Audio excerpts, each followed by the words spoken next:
छ आदेश छ कि छैन? छ भने देखाउनु पर्यो। तपाईँले मलाई तपाईँले प्रमुखसँग जति अकाउन्टेबल हुनुहुन्छ उपप्रमुखसँग पनि अकाउन्टेबल हुनुहुन्छ।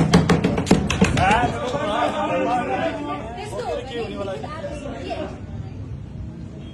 मलाई चाहिँ लिखित आदेश छ होइन? तपाईँले यहाँ यति धेरै जनप्रतिनिधि तपाईँको समकालीन साथीहरू सबैजनालाई मैले लिखित आदेश छ कि छैन?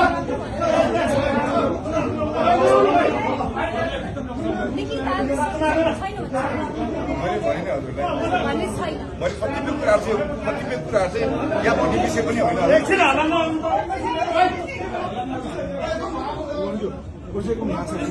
होइन आदेश चाहिँ दिने हो भने लिखित आदेश हुनु पर्यो कि त मौखिक आदेश हो भने पनि आफू आएर भन्नुपर्छ होला। अब यहाँ त फेरि यो ढोका खोल्ने बित्तिकै फेरि भिडन्त हुन्छ कि हुँदैन? अब त्यो भिडन्त फेरि बनाउने कि नबनाउने? भिडन्त नगर्ने हो भने त व्यवस्थापन त गर्नु पर्यो।